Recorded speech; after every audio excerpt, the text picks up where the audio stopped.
ইমাম ঐক্য পরিষদ ৫১ নং ওয়ার্ড গাজীপুর মহানগর তারা আজকের এই তাফসীর মাহফিলের আয়োজন করেছেন।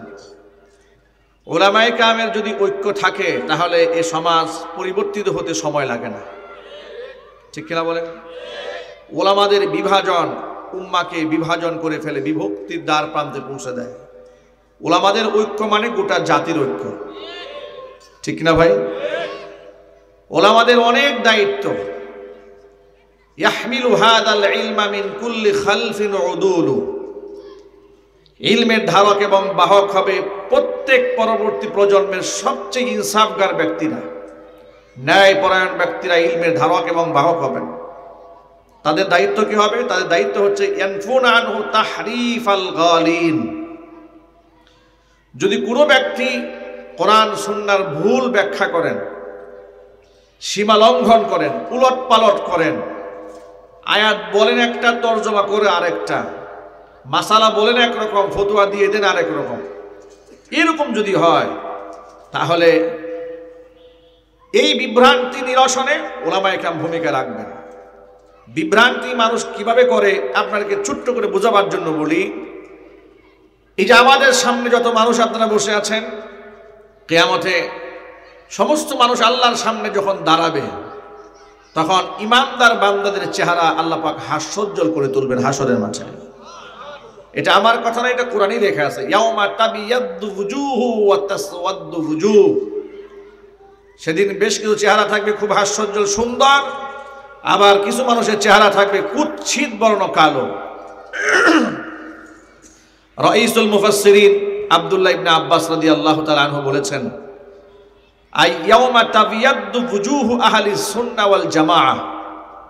কিয়ামতের দিন আহলুস সুন্নাহ ওয়াল জামাআতের আকীদায় বিশ্বাসী মানুষের চেহারাগুলো সুন্দর হবে, হাস্যোজ্জ্বল হবে। ওয়া তাসওয়াদ্দু ওয়ুজুহ, আর চেহারা কালো হবে কাদের? ওয়ুজুহু আহলিল বিদআহ ওয়াল খুরাফাত। বেদাত এবং কুসংস্কার লালনকারী ব্যক্তিদের চেহারা সেদিন কালো হবে। এই আয়াতের তর্জমা করে কিছুদিন আগে দেখছি বাংলাদেশের এক শায়েখ তর্জমা করছে আয়াতের, যে ইয়াউমা তাবিয়াদ্দু ওয়ুজুহু ওয়া তাসওয়াদ্দু ওয়ুজুহ। কিছু মানুষের চেহারা হবে কালো, কিছু মানুষের চেহারা হবে সাদা। আবার রেফারেন্স কোট করে বলছেন রাইসুল মুফাসসিরিন আব্দুল্লাহ ইবনে আব্বাস রাদিয়াল্লাহু তাআলা আনহু বলেছেন, আই তাবিয়াদ্দু ওয়ুজুহু আহলি সুন্নাতি ওয়াল জামাআহ। এবারটাও ঠিক বলেছে। তর্জমা কি বলেছে জানেন? তর্জমার মধ্যে উনি বলছেন, ইবনে আব্বাস রাদিয়াল্লাহু তাআলা আনহু বলেছেন যে কিয়ামতে ওই সমস্ত ব্যক্তিদের চেহারা হাস্যোজ্জ্বল হবে যারা দুনিয়াতে আহলে হাদিস ছিল। কথা বুঝতে পেরেছেন? উনি ইবারত বললেন আই তাবিয়াদ্দু ওয়ুজুহু আহলি সুন্নাতি ওয়াল জামাআহ, এটা উনি ইবারত বললেন। তরজমার মধ্যে গিয়ে বলছেন, পাবলিক তো সাধারণ মানুষ, আপনাদেরকে তো আরবি তো বুঝবেন না, এটা উলামায়ে কেরাম বুঝতে পেরেছেন। তাবিয়াদ্দু ওয়ুজুহু আহলি সুন্নাহ ওয়াল জামাআতি বলে উনি তরজমা বাংলা বোঝাচ্ছেন পাবলিকদেরকে, দেখুন যারা আহলে হাদিস হবে একমাত্র তাদের চেহারা হাস্যোজ্জ্বল হবে। এই যে তাহরিফ আল গালিন ওয়া ইনতিহাল আল মুবতিলিন ওয়া তা'ওয়িল আল জাহিলিন, মূর্খদের ভুল ব্যাখ্যা। মূর্খদের কি ব্যাখ্যা? ভুল ব্যাখ্যা। এমনকি যারা অপব্যাখ্যা করে, অপব্যাখ্যাকারীদের অপব্যাখ্যা, মূর্খদের ভুল ব্যাখ্যা, কোরআন সুন্নাহর মধ্যে যেই হস্তক্ষেপ করতে আসুক না কেন, এক শ্রেণীর নির্ভরযোগ্য ইলমের ধারক এবং বাহক থাকবে। তারা মানুষের সামনে ভুলগুলো শুধরায় দিয়া মানুষকে সঠিক পথের দিশা দিয়ে যাবে কিয়ামত পর্যন্ত। এমন কোনো জামানা আসবে না যে জামানায় আপনাকে হক চিনাবার কোনো লোকই থাকবে না, এমন কোনো লোক থাকবে না। যেদিন হক চেনাবার লোক এই পৃথিবীতে থাকবে না, সেদিন এই পৃথিবীও থাকবে না। কথা বলতে হবে, ঠিক কিনা বলেন? ধীরে ধীরে জাহালাত, মূর্খতা এই সমাজের মধ্যে ছড়িয়ে পড়বে। নবী করিম সাল্লাল্লাহু আলাইহি সাল্লাম বলেছেন, খায়রুল কুরুনি কারনি, পৃথিবীর মধ্যে শ্রেষ্ঠ যুগ হচ্ছে আমি মুহাম্মদ সাল্লাল্লাহু আলাইহি সাল্লামের যুগ। সুম্মাল্লাযীনা ইয়ালুনাহুম সুম্মাল্লাযীনা ইয়ালুনাহুম, পরবর্তী যুগের তুলনায় আগের যুগ আমার যুগের সাথে যে যুগটা বেশি নিকটতম হবে সেটা তার পরবর্তী যুগের চেয়ে শ্রেষ্ঠ হবে। আবার তার পরবর্তী যুগ তার পরবর্তী যুগের চাইতে শ্রেষ্ঠ হবে। এর মানে হচ্ছে নবী করিম সাল্লাল্লাহু আলাইহি সাল্লামের জামানার সাথে যে জামানা যত বেশি কাছে থাকবে, নিকটতম থাকবে, পরবর্তী জামানার চাইতে আগের জামানা বেশি উত্তম হবে। ১৫০০ বছর পার হয়ে গেল, আমরা অনেকটা যুগ ইতিমধ্যে পেরিয়ে এ পর্যন্ত এসেছি। এর মধ্যে গোটা দুনিয়ার মধ্যে কত ইসলামের ভুল ব্যাখ্যা দেওয়ার লোক দাঁড়িয়েছে, কত অপব্যাখ্যা করার লোক দাঁড়িয়েছে। উলামায়ে কেরাম হাসি মুখে মানুষকে তা শুধরিয়ে দিয়েছে। চিৎকার দিয়ে এখন সুবহানাল্লাহ। আলেমরা জাতির হচ্ছে নিঃস্বার্থ সেবক। এই দুনিয়ার মধ্যে সবচেয়ে কম মূল্য এবং কম পারিশ্রমিক গ্রহণ করে সবচেয়ে বড় সেবা যারা দেন তারাই হচ্ছেন উলামায়ে কেরাম।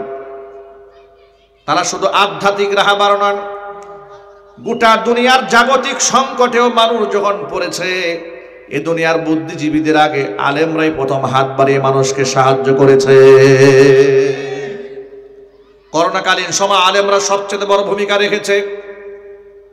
বন্যা দুর্গত এলাকায় আলেমরা এই ত্রাণ নিয়ে সবার আগে বন্যার্ত মানুষের পাশে গিয়ে দাঁড়িয়েছে। কৃত্রিম বন্যা সৃষ্টি করে ভারত থেকে পানি ছেড়ে দিয়ে নোয়াখালী, কুমিল্লা অঞ্চল যখন প্লাবিত করে দেওয়া হয়েছিল, তখনও এই দেশের আলেমরা সবচেয়ে বড় ভূমিকা পালন করেছিল। তার প্রমাণ দেখেন, শুধুমাত্র সুন্নাহ ফাউন্ডেশনের মাধ্যমে শেখ আহমদুল্লাহর নেতৃত্বে পরিচালিত এই ফাউন্ডেশন দ্বারা 100 কোটি টাকার উপরে ত্রাণ শুধু একটি ফাউন্ডেশন থেকেই দেওয়া হয়েছে। আল্লাহু আকবার বলেন। জাতির ক্লান্তি লগ্নে আলেমদের অবদান আছে না নাই? আরো জোরে বলেন। কিন্তু সেই অবদানগুলো মিডিয়াতে প্রচার করা হয় না।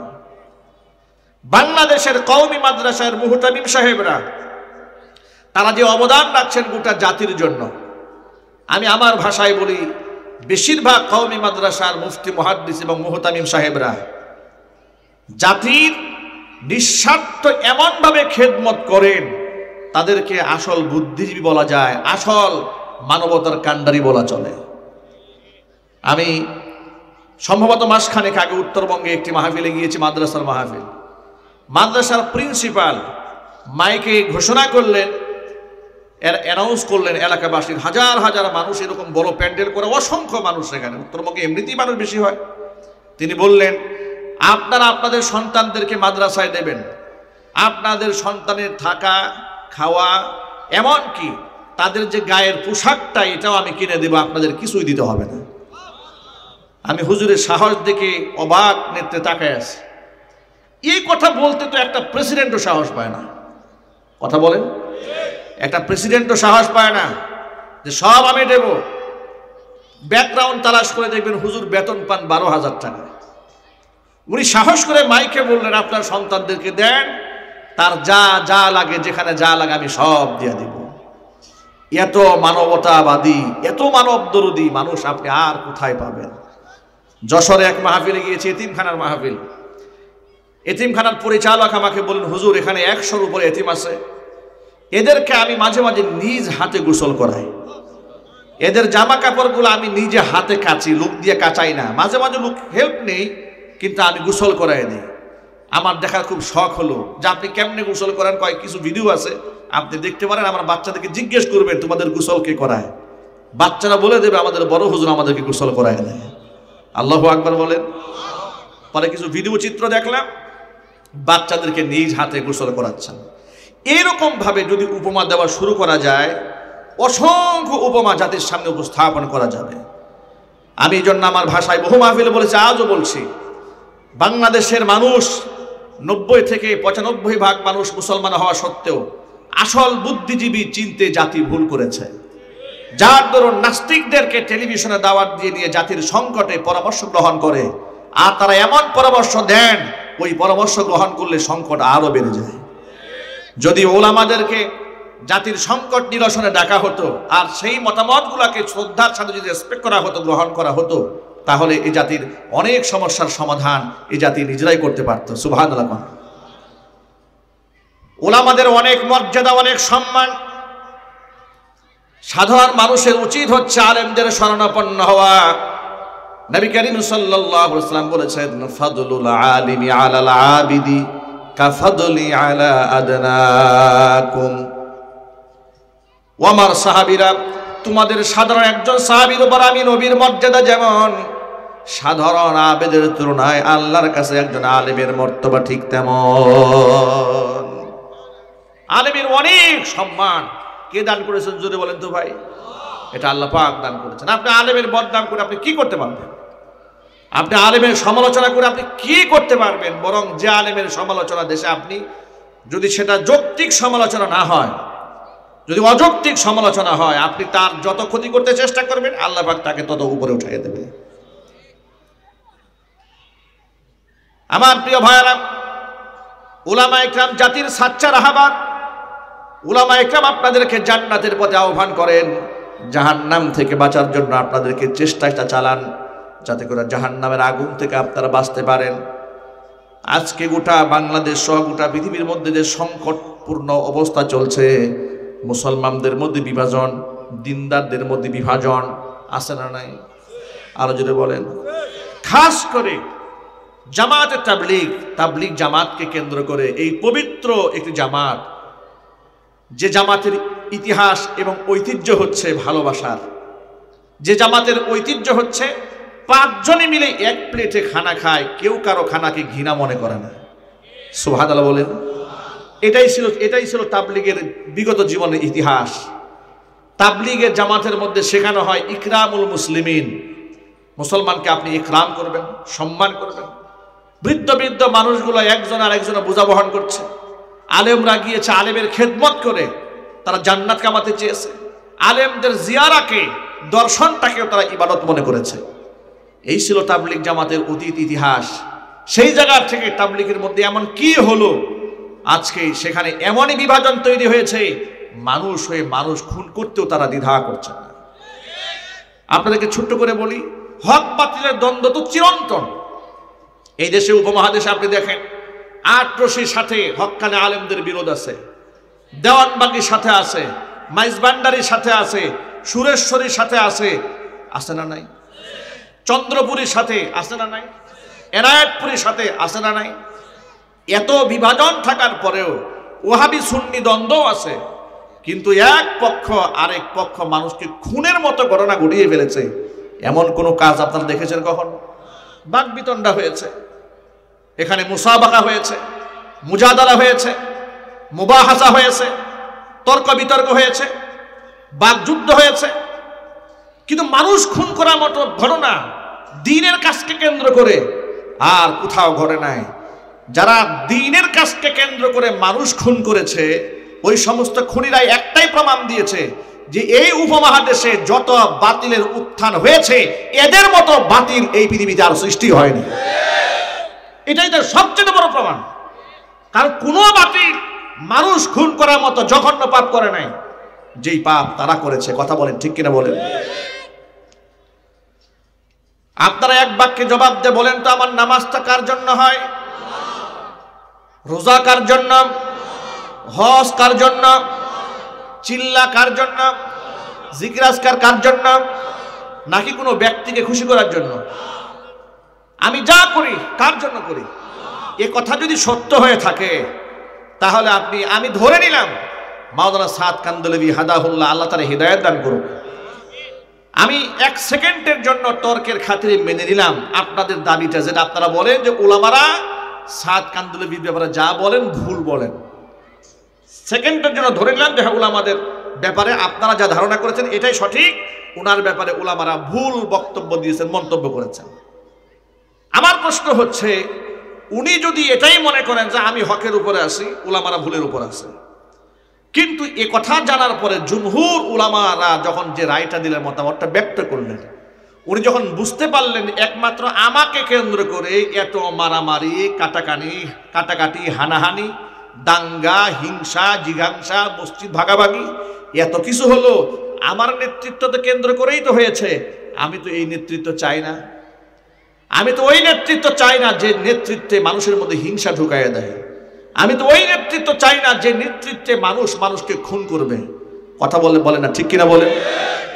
উনি যে এই যে বসে আছেন, ইমারত ছাড়বে না, গোটা দুনিয়া টুকরা হয়ে যাক, ভাগ হয়ে যাক, ইজতেমায় আগুন লেগে যাক, মাওলানা সাদ কান্দহলভি উনার কোনো আওয়াজ আছে? একটু জোরে বলেন না ভাই, উনার কি কোনো আওয়াজ আছে?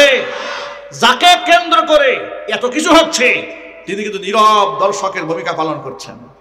এর মানে তোমরা খুন করে ফেলো, অসুবিধা নাই, মৌন সম্মতি আছে। উনি গুমরাহ হওয়ার জন্য এতটুকু প্রমাণ যথেষ্ট। কথা বলতে হবে, ঠিক কিনা বলেন? সে যে গুমরাহ, হক থেকে বিচ্যুত, এর জন্য লম্বা তাফসীরের কোনো প্রয়োজন নাই, এতটুকু যথেষ্ট। উনার কারণে মানুষ খুন হওয়ার পরে ওনার ন্যূনতম ইহসাস নাই, অনুভূতি নাই, এতটুকুন ভিতরের মধ্যে কান্না কাজ করে না, আবেগ অনুভূতি কাজ করে না। আরে কি হচ্ছে, এটা আমাকে কেন্দ্র করে করে হচ্ছে, আমি চাই না এই নেতৃত্ব। নেতৃত্বের লোভ তার মধ্যে বড় মারাত্মক, এতে কোনো সন্দেহ নাই। আপনাদের সন্দেহ আছে? সাদ সাহেবের মধ্যে যে নেতৃত্বের মারাত্মক লোভ আছে, এতে কি আপনাদের বিন্দুমাত্র সন্দেহ আছে? এবার হাদিস শুনেন। নবী করিম সাল্লাল্লাহু আলাইহি ওয়াসাল্লাম বলেছেন, ইন্নাকুম লাতুহরাসুনাল ইমারাহ ওয়া সাতাকুনু নাদামাতান ইয়াউমাল কিয়ামাহ। নেতৃত্বের মারাত্মক লোভের মধ্যে তোমরা পড়ে যাবে। যারা জমিনের মধ্যে নেতৃত্বের লোভ করবে, ক্ষমতার লোভ যারা করবে, তারা শুনে রেখো, সাতাকুনু নাদামাতান ইয়াউমাল কিয়ামাহ, অচিরেই এই নেতৃত্ব তোমাদের জন্য পরিতাপের কারণ হয়ে দাঁড়াবে, বড় আফসোসের কারণ হয়ে দাঁড়াবে। 2018 সালে মানুষ খুন হয়েছে, এই খুনের জন্য সাদ কান্দহলভি দায়ী। কথা বলেন। 2024 সালে মানুষ খুন হয়েছে টঙ্গীর মাঠে, এই জন্য সাদ সাহেব দায়ী। এই সমস্ত খুন, সমস্ত রাহাজানি, মারামারি, কাটাকাটি, হিংসা, জিঘাংসার সব কিছুর নাটের গুরু হচ্ছে এই মাওলানা সাদ কান্দহলভি। আল্লাহ পাক তার অনিষ্টতা থেকে জাতিকে হেফাজত করেন। জোরে করে আমিন। আর এটা কেন হয়েছে শুনেন, এটা হয়েছে তার মধ্যে আত্মহমিকা কাজ করছে, গরিমা, অহংবোধ তার মধ্যে ঢুকে গেছে। অহংকার যাকে একবারে পায় তাকে মানুষ সত্যের কাতার থেকে জানোয়ারের কাতারে নামায় দেয়, যার মধ্যে অহংকার ঢুকে। আমি সূরা ফুরকান থেকে ছোট্ট একটা আয়াতে কারিমা খুতবার মধ্যে তেলাওয়াত করেছি। আল্লাহ পাক আয়াতের মধ্যে বলেছেন, ওয়া ইবাদুর রাহমানিল্লাযীনা ইয়ামশুনা আলাল আরদি হাওনা। রহমান দয়াময়, আমি আল্লাহর বান্দাদের পরিচয় শোনো। আমার বান্দা কারা, তাদের পরিচয়টা কি? 1 নাম্বার পরিচয় হচ্ছে আল্লাযীনা ইয়ামশুনা আলাল আরদি হাওনা, জমিনের মধ্যে যখন চলা চলবে বিনয়ের সাথে চলবে। জোরে বলেন সুবহানাল্লাহ। অহংবোধ তাদের অন্তরে জায়গা নেবে না মোটেও। তিল পরিমাণ অহংকার তাদের অন্তরে থাকতে পারে না। কারণ রাসূল বলেছেন, লা ইয়াদখুলুল জান্নাতা মান কানা ফি কলবিহি মিসকালু হাববাতিন মিন কিবরিন। যার অন্তরের মধ্যে একেবারে সরিষার দানা পরিমাণ অহংকার যার অন্তরে থাকে, ওই ব্যক্তি জান্নাতে প্রবেশ করবে না। অহংবোধ তাকে পেয়েছে। অহংকার মানুষ কি নিয়ে করে শোনেন? অহংকার মানুষ করে ক্ষমতার অহংকার, টাকার অহংকার, সৌন্দর্যতার অহংকার, ইলমের অহংকার। আছে না নাই? আরো জোরে বলতে হবে, আছে না নাই? অহংকার যারাই করেছে আল্লাহ রাব্বুল আলামিন তাদেরকে লাঞ্ছিত করেছে, অপমানিত করেছে। আজকে তিনি যদি এই অহংবোধের পরিচয় না দিয়ে তিনি বিনয়ের পরিচয় দিতেন, ওলামারা আমার ভুল ধরেছে, এত বড় মুহাক্কিক আলেমরা আমার বক্তব্যের প্রতিবাদ জানিয়েছে। আমি চাই না এই নেতৃত্ব, আমি চাই না এই ইমারত, আমি শান্তি চাই। গোটা বিশ্বে তাবলিগ জামাতের অশান্তি দূর করা সাদ কান্দহলভির জন্য 1 মিনিটের ব্যাপার। কথা বলে না কেন ভাই? ওরা বলে না যে এটা সমাধান হয় না কেন? এই সমাধান যার কাছে, তিনি তো সমাধান চাচ্ছে না। তিনি যদি সমাধান চাইতেন, এটা সমাধান বহু আগেই হয়ে যেত। আমি আপনাদেরকে বলবো, ওলামাদের পক্ষে আপনারা থাকবেন। ওলামায়ে কেরাম হকের উপর যে আছেন, এরা তাত্ত্বিক বিশ্লেষণে না গিয়ে একটু মোটা বিশ্লেষণ শোনেন। এই পর্যন্ত এই বিভাজনের পরে ওলামাদের সাথে যত জায়গায় দ্বন্দ্ব হয়েছে, যত জায়গায় বিভাজন হয়েছে, কিংবা খুনাখুনির মতো ঘটনাও যে ঘটলো ইজতিমার ময়দানে, আপনাদের কাছে কি মনে হয় সংখ্যায় ওলামাদের সংখ্যা কম, ওলামাদের অনুসারীদের সংখ্যা কম তাদের হাতিয়ার কম। কিন্তু আপনারা বলেন টঙ্গীর ইজতেমার ময়দানে 18 সালে কারা হামলা করলো? আলেমরা হামলা করেছে না ওরা হামলা করেছে? ওরা হামলা করেছে। 24 সালে আলেমরা হামলা করলো না ওরা হামলা করলো? ওরাই হামলা করলো। সংখ্যায় কম হয়ে এরা হামলা করতে আসে, কিন্তু আলেমরা এত হাত থাকতেও তারা হামলা করতে চান না। তারা যে হকের উপর আছেন এটা একটা মোটা দাগের বিশ্লেষণ। কথা বুঝতে পেরেছেন? কারণ তারা জায়েজ না জায়েজ বুঝেন, হালাল হারাম বুঝেন। আচ্ছা, আরেকটা কথা বলি, মোটা দাগের কথা। ওরা তো নিজেদেরকে এতাআতি বলে। কি বলে ভাই? এতাআতি মানে হচ্ছে আমিরের আনুগত্য যারা করে, ইতাআত যারা করে। এখন প্রশ্ন হলো, তারা যদি আমিরের আনুগত্য করে থাকেন তাহলে 18 সালে খুন করেছিল কি আমিরের কথা মেনে? কথা বুঝে নাই। যারা ইতাআতি বলে তারা যদি বলে যে হ্যাঁ আমরা আনুগত্যশীল আমির, তাহলে 18 সালে খুন করা হলো আমিরের আনুগত্য করে। 24 সালে খুন করেছেন তাহলে তারা আমিরের আনুগত্য করেছে। কথা জোরে বলেন না ভাই? আরেকটা কথা বলি, তাদের আমির তো বলেছে যদি আপনার স্মার্টফোন যদি পকেটে থাকে তাহলে তার নামাজ হবে না। আজকে এতাতিদের হাতে হাতে স্মার্টফোন আছে না নাই? আরো জোরে বলতে হবে। এত স্মার্টফোন তাদের হাতে আছে, এতটা আপডেট তারা এই ব্যাপারে। আমার কয়েকটা বক্তব্য আছে এই ব্যাপারে। তাদের যে কত বক্তব্য, কত মন্তব্য আছে, এর দ্বারা বুঝতে পারবেন যে কি পরিমাণ স্মার্টফোনে এরা আসক্ত আছে। কিন্তু তাহলে স্মার্টফোন পকেটে থাকলে নামাজ হবে না, যিনি যে আমির ফতোয়া দিয়েছেন তার অনুসারী দাবিদার, তারা স্মার্টফোন ব্যবহার করার মাধ্যমে তো প্রমাণ করেছেন তারা আমিরের হুকুমকে লঙ্ঘন করেছেন। কথা জুড়ে বলেন, ঠিক কিনা বলেন? গেল মোটা দাগের আরেকটা কথা গেল। আরেকটা কথা বলি, 2013 সালে শাপলা চত্বরে যখন আমরা গিয়েছি, আমরা কি ব্যক্তি স্বার্থ উদ্ধার করতে গিয়েছি নাকি দিনের স্বার্থ? দিনের স্বার্থ। 13 দফা দাবির মধ্যে একটি দাবি এমন আছে যেখানে আমাদের ব্যক্তি স্বার্থ আছে, ওলামাদের কোনো ব্যক্তি স্বার্থ আছে? সেখানে কি ছিল? সেখানে ছিল মুহাম্মদ সাল্লাল্লাহু আলাইহি সাল্লাম কিংবা কোরআন সুন্নাহর বিরুদ্ধে কেউ কথা বললে সর্বোচ্চ শাস্তি মৃত্যুদণ্ডের আইন করতে হবে। এই তো সেখানে ছিল, ঠিক কিনা বলেন? নারী পুরুষের আপনার পার্টিশন থাকতে হবে, পর্দাপুষিতার বিধান থাকতে হবে, সহ শিক্ষা গ্রহণ করা যাবে না, নারীদের জন্য আলাদা শিক্ষা ব্যবস্থা, পুরুষের জন্য আলাদা শিক্ষা ব্যবস্থা করতে হবে, কাদিয়ানের অমুসলিম কাফের রাষ্ট্রীয়ভাবে ঘোষণা দিতে হবে। এই একটি দাবিও কি উলামায়ে কেরামের রাজনৈতিক দাবি? একটু জোরে বলেন ভাই। সেই দাবিতে, কোরআন সুন্নাহর দাবিতে, কোরআনের শান মান, রাসূলের ইজ্জত সম্মান সম্ভ্রম রক্ষার্থে আমরা মানববন্ধন করেছি, মিছিল করেছি, সংগ্রাম করেছি, জেল খেটেছি, জরিমানা দিয়েছি, এলাকা ছেড়েছি, হিজরত করেছি, মসজিদ ছেড়েছি, মাদ্রাসা ছেড়েছি, কিন্তু বাতিলের সামনে আমরা মাথা নত করি নাই। কি ওই সময় তারা কি করেছে শোনেন? ওই সময় তাবলীগ জামাতের ব্যানারে হেফাজতে তারা কোনোভাবে আসে নাই, কোন অজুহাতে আসে নাই। তারা বলেছে মিছিল করা, মিটিং করা, মানববন্ধন করা এটা তাবলীগের উসুলের খেলাফ, তারা বলেছে। এখন আপনারা বলেন, যারা সারা জীবন বলেছে মিছিল করা, মিটিং করা, সংগ্রাম করা, মানববন্ধন করা, সংবাদ সম্মেলন করা, এগুলা যদি দিনের স্বার্থেও হয়, সেটাও যদি তাবলীগের উসুলের খেলাফ হয়, এখন তারা তাদের সংবাদ সম্মেলন করে, এটা কোন উসুলে করে? কথা বুঝেন নাই? এখন যে তারা রাজপথে মিছিল করে কোন উসুলে করে? ওরা যে এখন মানুষ খুন করে কোন উসুলে করে? এর প্রত্যেকটা দ্বারা স্পষ্ট প্রমাণ হয়ে যায় তারা নিজেদেরকে মূলধারার তাবলীগের সাথী দাবি করলেও আল্লাহর কসম এরা মূলধারার মধ্যে না, এরা ভুল ধারায় চলে গেছে, জাহান্নামের পথে রওনা হয়েছে। তাবলীগের কোনো উসুলেই নাই। রাসূলের চাইতে তারা 60-60কে বেশি সম্মান দিয়েছে।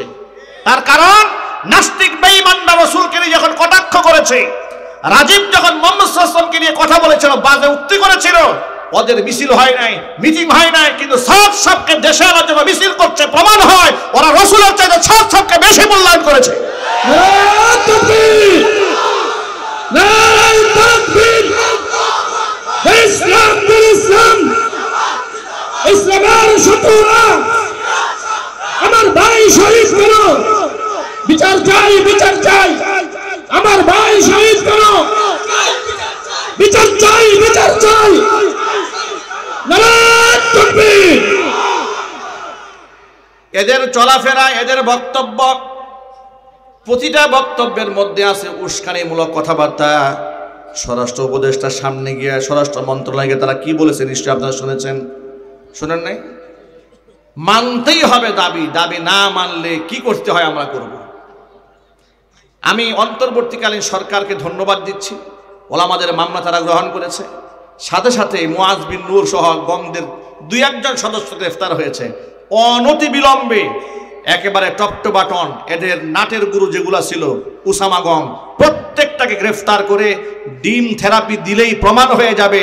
তারাই বলবে যে এই হত্যাকাণ্ড কাদের পরামর্শ হয়েছে। কথা বলতে হবে, ঠিক কিনা জোরে বলেন। এরাই বলে দেবে কাদের উস্কানিতে ওরা মানুষ খুন করেছে। ঘুমন্ত মানুষের উপর ছুরি তারা কেমনে চালিয়েছে আমার বুঝে আসে না। আপনি না চিল্লাওয়ালা মানুষ, আপনি তাবলিগওয়ালা মানুষ, আপনি ইকরামুল মুসলিমের ওয়াজ করেন, আপনার হাতে কি করে হাতিয়ার ওঠে? আপনি কি করে লাঠি পিটা করে মানুষকে খুন করতে পারেন?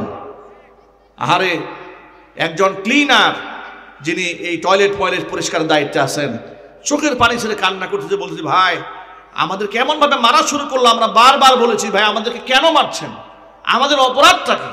আমরা তো এগুলো পরিষ্কার পরিচ্ছন্নতার দায়িত্বে আছি। তারা আমাদের কোনো কথা শুনে নাই, আমাদের সাথে কি পিটায় একটাকে চোখের সামনে মেরে ফেলেছে। আমাকেও যে কি মারা মেরেছে দুঃখ প্রকাশ করে বলছে, আপনি চিল্লা দিলেন 10 বছর 20 বছর 30 বছর, আপনারাই বলেন আপনার পুরাতন সাথী। এই পুরাতন সাথী হইয়া 10-20 বছর তাবলিগ করে এই তাবলিগ শিখছেন? কথা বলেন ভাই, এগুলাই শিখেছেন যেভাবে মানুষ মারতে হয়।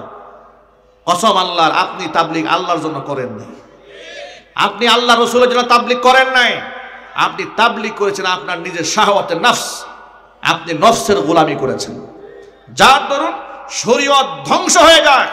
কিন্তু আমার নেতা, আমার তালগাছ, এটা আমার, এটা ধরেই রাখতে হবে, এটাই তো আপনি গ্রহণ করেছেন। এরা যে কত বড় বিভ্রান্ত। তারা বলেছে মাওলানা সাদ কান্দুলভিকে যদি কেউ আমির হিসেবে গ্রহণ না করে সেই ব্যক্তি ওয়াজিবুল কতল, তাকে হত্যা করা ওয়াজিব। একটু জোরে বলেন নাউজুবিল্লাহ। এই ধরনের কথাবার্তা লিখে ওরা বই ছাপাই ফেলছে। সাদ কান্দুলভিকে আমির না মানলে তাকে কতল করা ওয়াজিব হয়ে যায়। এর মানে মুহাম্মদ সাল্লাল্লাহু আলাইহি ওয়াসাল্লামকে গালমন্দ করলে, মান সাব্বা নাবিয়ান ফাকতুলুহু, হাদিসের মধ্যে এসেছে মুহাম্মদ সাল্লাল্লাহু আলাইহি ওয়াসাল্লামকে যদি কেউ গালি দেয় তাকে হত্যা করো। এর মানে রাসূলের শানে তারা সাত সাবরে উঠাইছে। কথা কি বুঝতে পেরেছেন? হাদিস আছে মুহাম্মদ সাল্লাল্লাহু আলাইহি ওয়াসাল্লামকে গালমন্দ করলে তার শাস্তি হতে মৃত্যুদণ্ড। আর ওরা বলছে সাত সাবের যদি কেউ অবাধ্য হয় তাহলে ওয়াজিবুল কতল, তাকে কতল করা ওয়াজিব। এর মানে রসুলের জায়গায় তারা সাত সাবকে নিয়ে বসাইছে। ঠিক না ভাই? আল্লাহ এই বিভ্রান্ত জাতিকে তুমি হেদায়েত দান করো। আরো জোরে কোনো আমিন। এই ক্ষেত্রে আপনাদের সামনে অহংকারের ছোট্ট একটা সংজ্ঞা উপস্থাপন করছি। কষ্ট হচ্ছে আপনাদের? অহংকার কাকে বলে শোনেন। আল্লাহর নবী যখন বললেন লা ইয়াদখুলুল জান্নাতা মান কানা ফি কলবিহি মিসকালু যাররাতিন মিন কিবরিন, যার অন্তরে যাররা পরিমাণ ঈমান আছে, যার অন্তরে যাররা পরিমাণ হিংসা আছে আর অহংকার আছে, জান্নাতে প্রবেশ করবে না। এমন সময় এক ব্যক্তি রাসূল পাক সাল্লাল্লাহু আলাইহি ওয়াসাল্লামকে প্রশ্ন করে বসলেন, ক্বালা রাজুলুন ইন্না রাজুলা ইউহিব্বু আইয়াকুনা সাওবুহু হাসানান ওয়া নালুহু হাসানাতান। হে রাসূল, কিছু মানুষ তো এমন আছে জামাটা সুন্দর পছন্দ করে, পরিপাটি পোশাক পরে, জুতাটা সুন্দর পছন্দ করে। কি ভাই, এরকম লোক কিছু আছে না? এটা কি অহংকারের মধ্যে পড়ে নাকি? যেমন আমি আমার পোশাকের ব্যাপারে বলি, আপনারা সব সময় দেখেছেন আমার পোশাক আশাকের শিশুকাল থেকে একটু ব্যতিক্রম। আমি পরিপাটি পোশাক আশাক পরি না ভাই।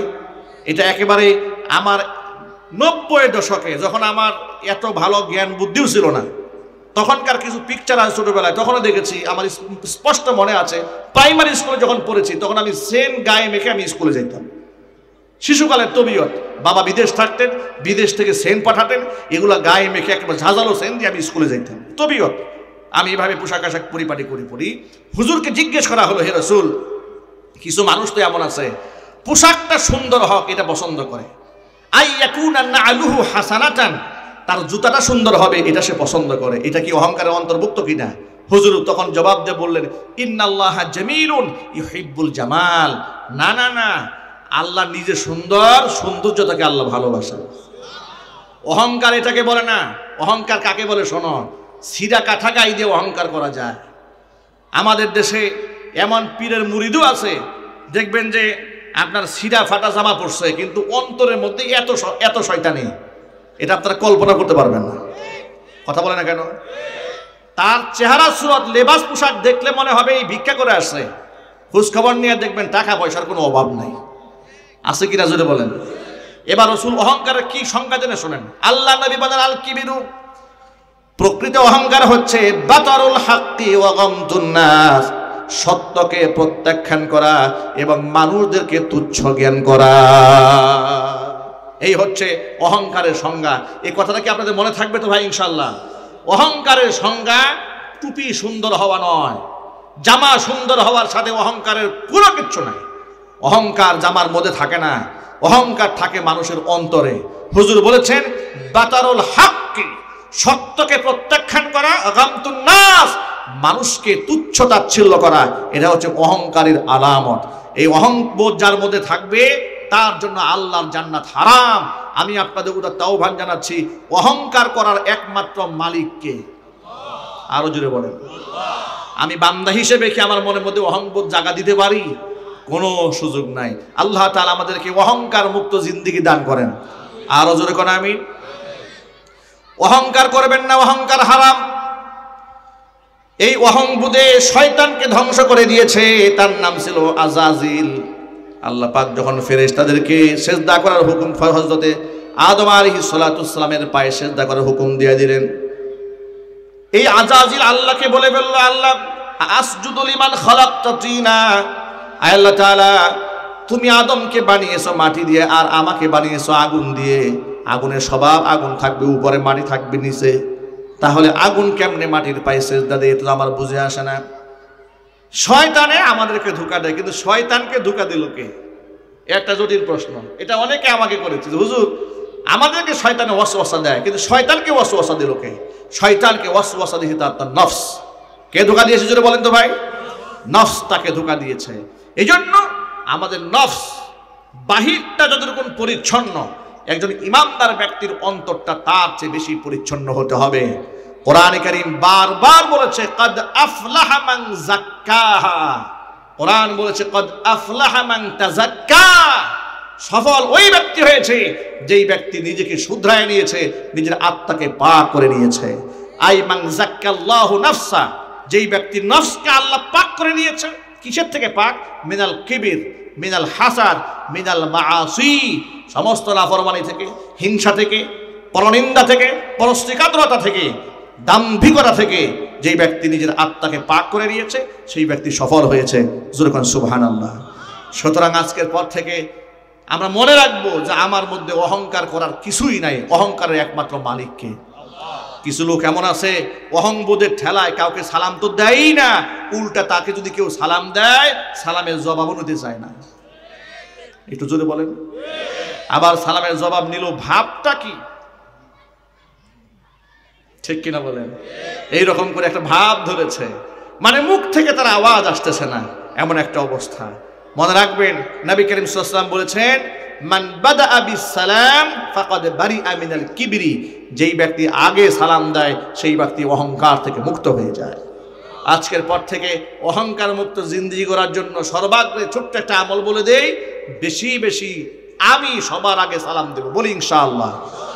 প্রতিযোগিতামূলক ভাবে আজকের পর থেকে কারা কারা সালাম দেবেন হাত দেখতে চায়। আল্লাহ তাআলা কবুল করেন, জোরে কোন আমিন। এতক্ষণ আলোচনার মাধ্যমে কি উপলব্ধি করতে পারলেন? আলেমদের সাথে থাকলে হিদায়াতের পরে থাকবেন না গুমরা হয়ে যাবেন? আর আলেমদের সঙ্গ ত্যাগ করলে হিদায়াতে থাকবেন না গুমরা হয়ে যাবেন? গুমরা হয়ে যাবেন। আলেমদের সাথে ছিলেন, আছেন, ভবিষ্যতে থাকবেন তো ইনশাআল্লাহ। আল্লাহ রাব্বুল আলামিন মৃত্যু পর্যন্ত আলেমদের সাথে হৃদয়ের এই সম্পর্ক রাখার তৌফিক দান করেন, আমিন। ওয়া আখিরু দাওয়ানা আলহামদুলিল্লাহি রাব্বিল আলামিন। ওয়াসসালামু আলাইকুম ওয়া রাহমাতুল্লাহি ওয়া বারাকাতুহু।